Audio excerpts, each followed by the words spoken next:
End it. Thanks. And here we go. Okay, so welcome to everybody who has joined this Easy as Pie live stream. It's our first test. And so I'm Udesh.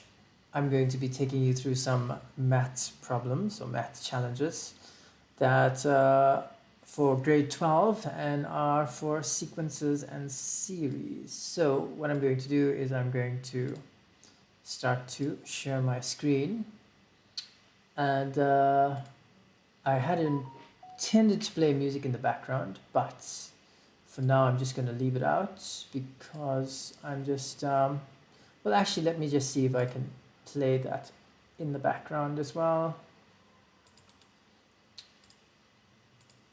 just to make the experience slightly better. Here we go.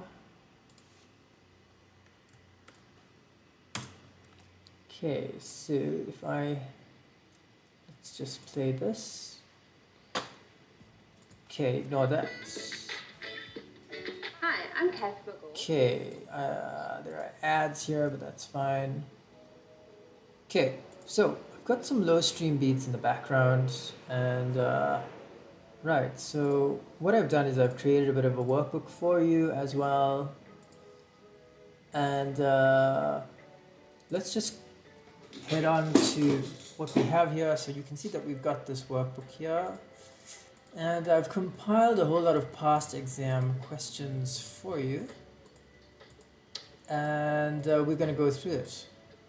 Okay, so the jam's going to be around about 30 minutes, not too long, enough to hold your attention and enough for it to give you some benefit and some value before we head off. Now, what I would like to start with, not particularly, well, let's start with this one actually. And what I would recommend is, with all of the exam type questions that you do when you're writing an exam, is to begin by starting to underline the key words in the question, right? So we've got three consecutive terms. Now, three consecutive terms means they follow one another, right? They come straight after one another. We know we have an arithmetic sequence, which are given as follows. So I've got 1 all over b plus c, and here's what I might do. I might say, let's put some brackets here, here, and here, okay? Are given as follows, right? Show that a squared plus b squared plus c squared, right? Or a squared, b squared, and c squared, my apologies, are also three consecutive terms of an arithmetic sequence. Now, how am I going to do this, right? If I wanted to show that a squared, b squared, and c squared are also three consecutive terms of an arithmetic sequence, what am I going to use? Well, what I've got to use is I've got to use the fact that T3 minus T2 is equal to T2 minus T1.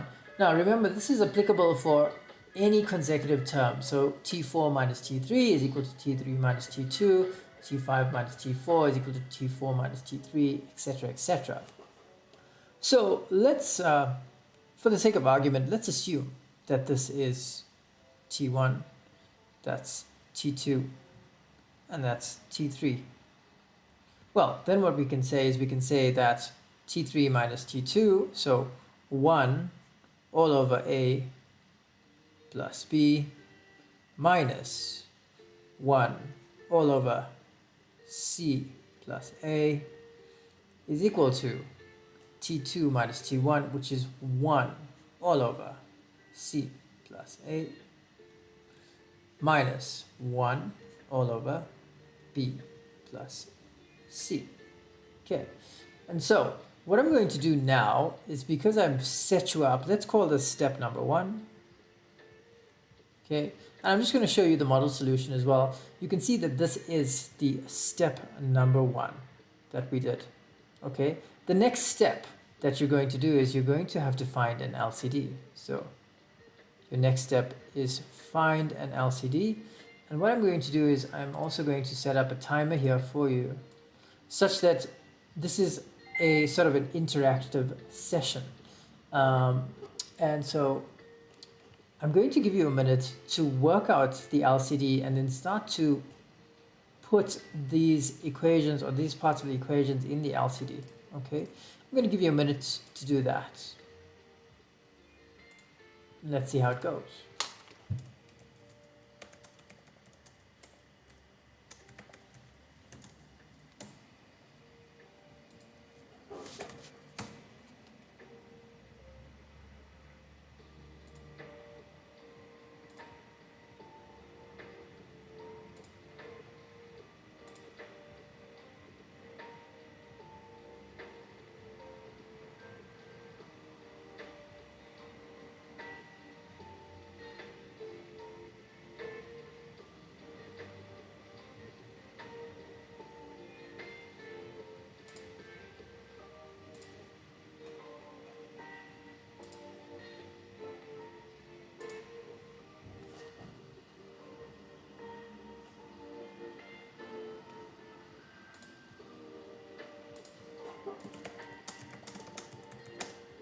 Alrighty, so now if we look on this left hand side, let's call this the left hand side.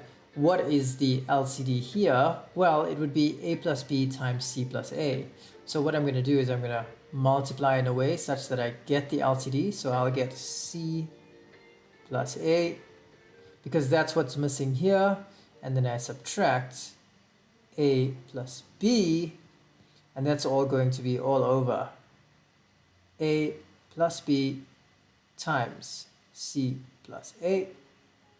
And then what I'm going to do here is I'm going to do the same thing. So this will give me b plus c minus c plus a.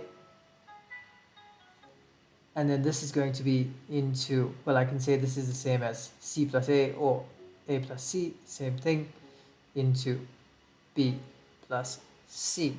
Okay, so you can see that I found the LCD on both sides, right?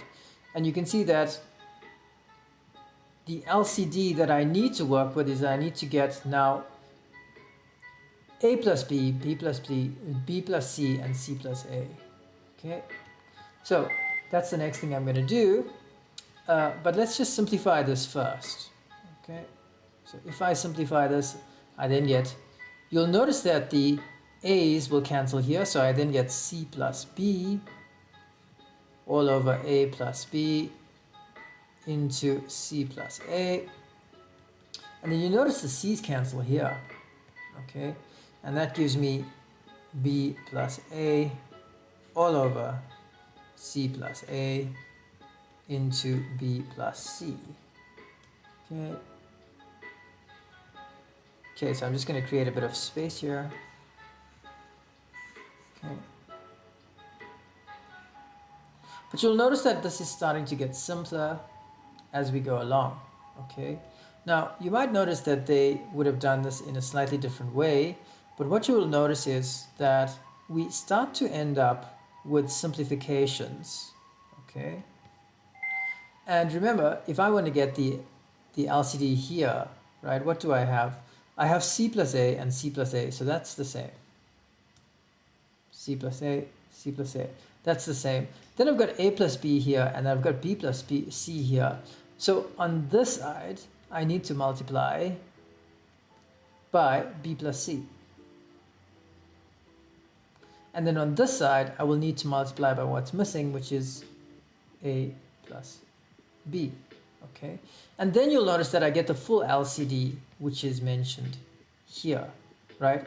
C plus a, b plus c, a plus b. Okay, and then what you'll notice is, so this looks very, very confusing. So that's why I've sort of expanded it in a way that it's maybe a little bit more easy to palate, or makes it a bit more palatable. But what you'll notice is when I expand the entire thing, I then end up with b squared minus a squared is equal to c squared. Just give me 1 second, please. Small hiccup.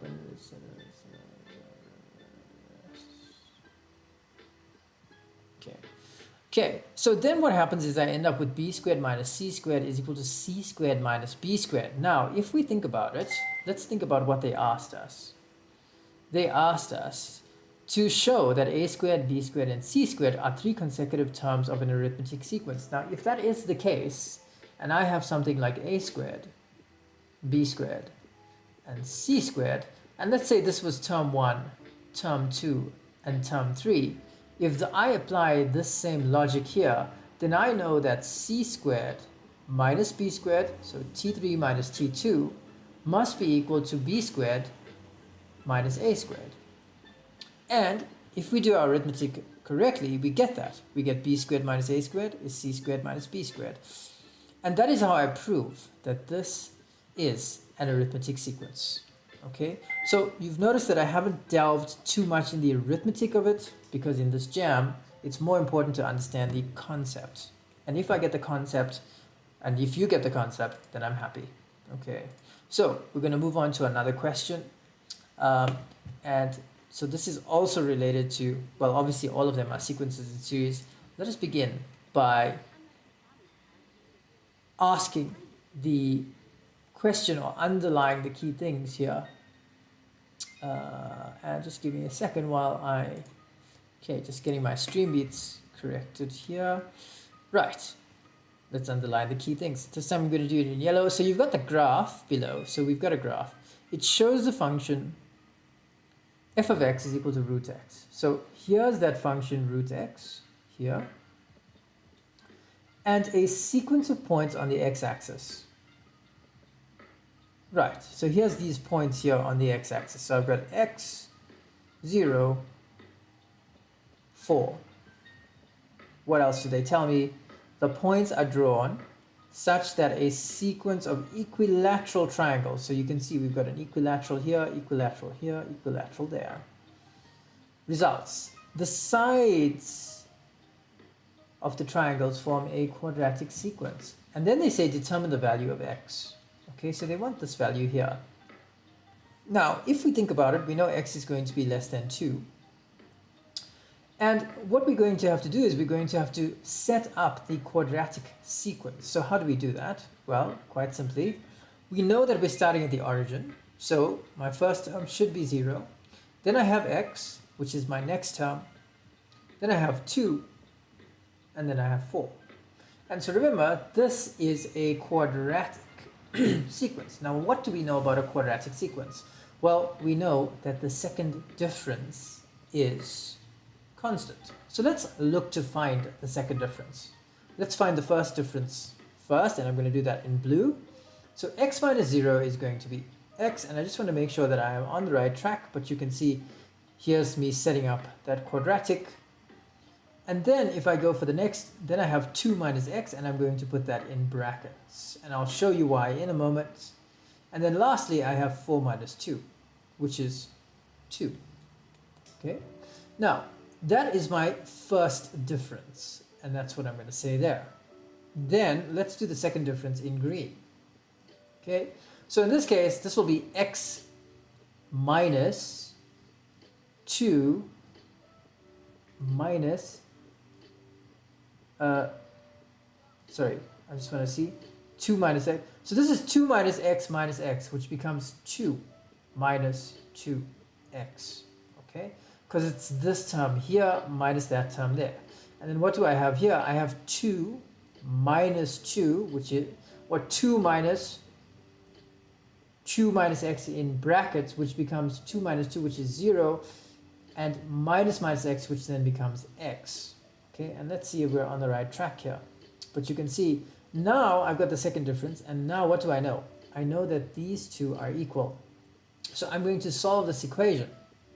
And of course, if I solve this equation, I can take that 2x across, and I get 2 is equal to 3x. And if I divide both sides, I then get x is equal to 2 over 3. Now, that looks like my answer, and that looks reasonable, because we know x is less than 2, okay? And we know x is positive because it's on the positive side of the x-axis. And so if we go to our answer, you can see x is equal to 2/3. Okay, so going once, going twice, sold on that. And now I want to see, okay, now hence, or otherwise. Now hence usually means take what you've solved here and use it to determine the coordinates of point A. Now, if we think about point A, right, the first thing we need to do is potentially get the x coordinate of point A. Now, how do we know what that is? Well, because we know that this is an equilateral triangle, we know that this is going to be equidistant. Okay, so if that's going to be equidistant, then we can just find out, and we remember we already know that this is 2/3. So we can find out this, and then we can plug it into that. And so what I'm going to do is I'm going to give you a minute to have a go at that, and then put your answer in the chat. And here we go.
Alrighty, so now we're going to have a look. And so remember, the first thing we need to do is we need to work out what's the halfway point here. So we're going to say 2 plus 2/3 divided by 2. Okay, so if that's the case, if I do this correctly, I then get the x coordinate of A to be 4/3. Okay, so I know that this A coordinate is 4/3, or the x coordinate is 4/3, and I can get the y coordinate by plugging it into here, and I then get, therefore, I can say the y coordinate of A is the root of 4/3, which is the same as, well, the root of 4 is 2 all over root 3. And that is my answer here. Did I do that right? Well, what they've done here is they've rationalized the denominator. So I just want to show you how I do that. So let's say I have 2 all over root 3.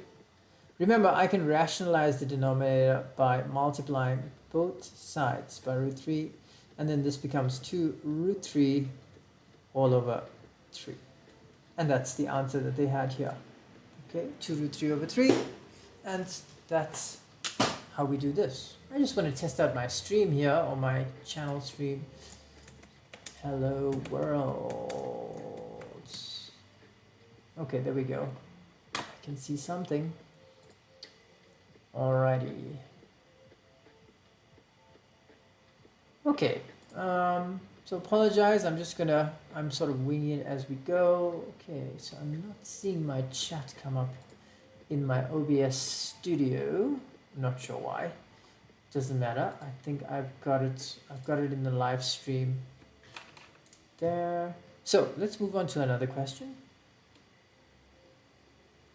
All right, so let's move on to a little bit of geometric series first.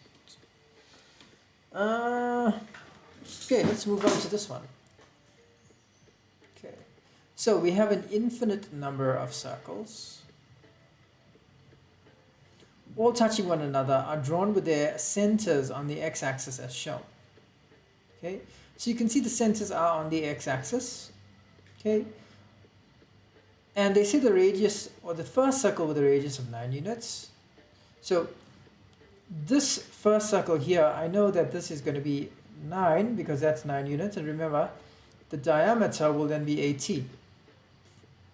Okay, the radius of the second circle is 1/3 the radius of the first. So if this radius was 9, then this distance here is going to be 3, and then that distance there is going to be 3. Okay, And the radius of the third circle is 1/3 the radius of the second. Okay, so if this is going to be 3, then that's going to be a 1, and that's going to be a 1. Okay, and so on. They say show that the circles will never pass the point 27, 0.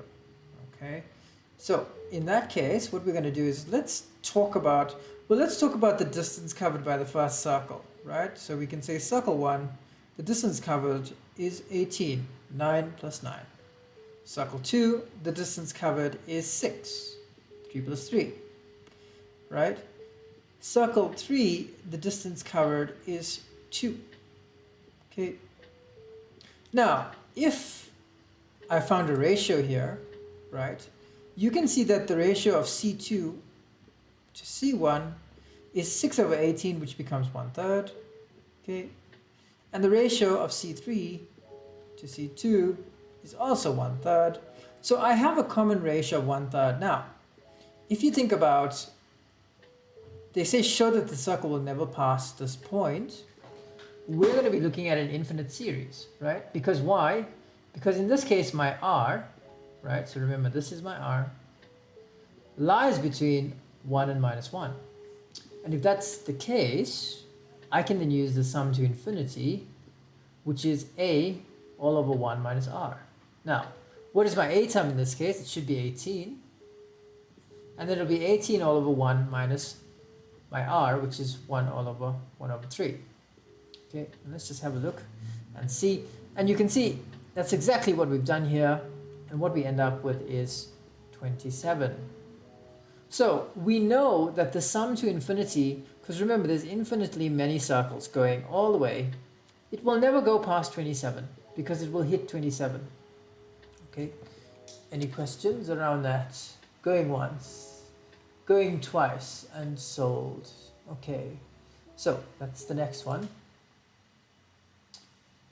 And okay, so let's go on to another one that was not too bad, I hope. And let's go to, well, let's stay with a bit of geometric series here before we move on to, well, actually, let's go to the sigma notation. Okay, and let's consider the series here. Okay, consider the series.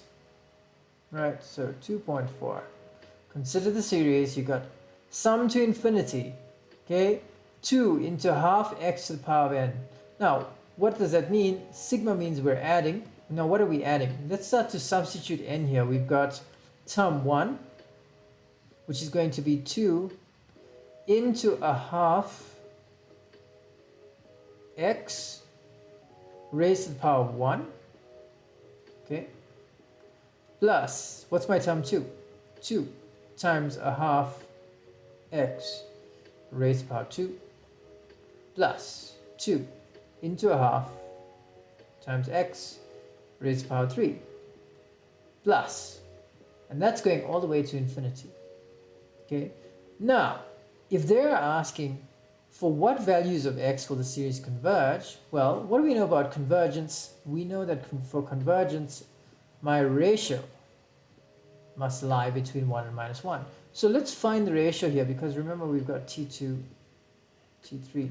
And so what we know is, we know that we can say that the ratio is equal to, let's say, T2 all over T1, which is, now in this case, what you'll notice is that if I take this and I divide it by that, what am I left with? Well, I'm left with x over 2, or a half x. Okay, that's my ratio. So in this case, I'm going to say -1 is less than x over 2 is less than 1. And then I'm going to multiply both sides by 2, and I get -2 is less than x is less than 2. Okay, and so that's the answer for which x will converge. As long as x is between -2 and 2, I will have convergence. Okay, so that was that. All right, so that's that. We still have about 5 minutes left. So let's choose another one, a little bit of a slightly different one. Okay, we've done quite a few of these. That's a bit too long. Let's see. Let's go for this one. I think this is an interesting one. So we have, remember, let's underline the key information. We've got a quadratic pattern. You've got T3 is equal to T5 is equal to 5. T2 is equal to 7 T4. And I have a constant second difference of 6. Determine the value of T1. So this is how I would set this out. I know I have a quadratic, and I know they've given me essentially 5 terms. So we've got T1, right? T2, T3, T4, T5. Okay, so in that case, let's look at the information. I know T3 and T5 are 5. So T3 is 5, T5 is 5. Then they say T2 is 7 times T4, so let's call T4x. Now, if T2 is 7 times T4, then T2 is going to be 7 times x. And of course, we can't relate T1 to any of this yet, but let's call T1 y. Okay, you can see how we've set this up. So now let's find the first differences and the second differences. Let's go for the first difference first. This will be 5 minus x. This will be x minus 5. Okay, this will be 5 minus 7x. And of course, this will be 7x minus y. All right, so now let's go for the second differences. Okay, let's do that in red or black. So x minus 5 minus 5, so let's do this one over here. So I've got, 5 minus x minus, I'm going to put that in a bracket, x minus 5, and then I'm going to distribute the bracket, and what do I get? I get 5 minus x plus 5. Okay, if I distribute properly. Okay, what does it give me? That gives me 10 minus 2x. 10 minus 2x. Okay, and then next what I get is if I do, so I'm going to do x minus 5, I don't have to put that in brackets, x minus 5 minus 5 minus 7x, right? And I distribute, so then I get x minus 5, that becomes minus 5 plus 7x. Okay, so what does that get? That gives me 8x minus 10. Okay, so this is 8x minus 10. Now, what do I know? I know because that these second difference are constant, they're equal. And I just want to see I'm on the right track here. But what you would have noticed is, well, that gives me minus 2x minus 10. And another thing, remember that they told me that this constant second difference is 6. Okay, so if the constant second difference is 6, well, what could I say? Let's see, I've got 5, x minus 5 and 5 minus x. I got minus 2x plus 10. So what I can say is minus 2x plus 10 is equal to 6. Okay, and then I can solve. And if I take that across, I then get minus 2x is equal to minus 4. And therefore, I can say x is equal to 2. Okay, and let's see if we're on the right track. Well, you can see x is equal to 2, so I am on the right track. Now, if that is the case, okay, how will I work out the value of t1? Well, quite simply, now I can start to substitute for x and see what I get, right? Because if x is 2, I know that this is 14. And I know that this is 2.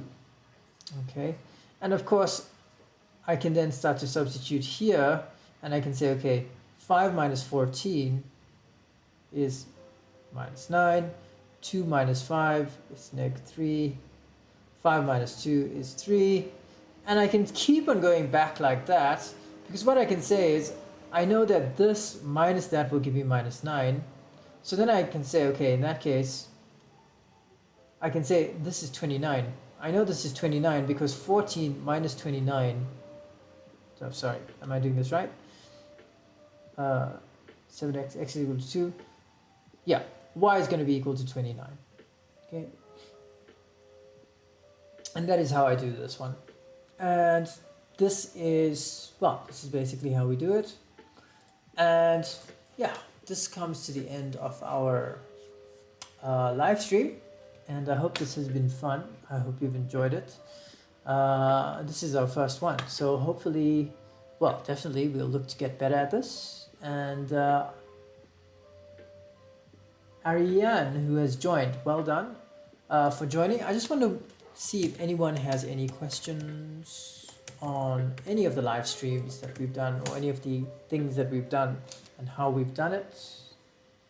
And I'm just going to open up the chat for any of the questions that we were talking about. But I'm going to give it a few minutes before I close off the session. And I'm just going to see who else is on the stream.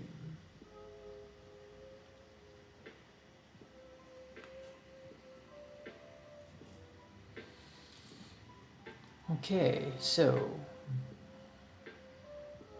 by the way, this workbook will be posted onto the Google Classroom that I will have created. So if you would like to get the link to the Google Classroom, you can send an email. So I'm just going to type it in the chat. To get access to the Google Classroom, you can send a mail to info@easyaspi.co.za. Okay, and yeah, that's essentially our live stream for today. So thanks for whoever joined, and we will be running more of these with more exam type questions that we can work through. And we're going to be doing this on a regular basis, so we will keep you posted. Look out for it on social media and all of that. And I hope this was beneficial. But thanks and take care. I'm out.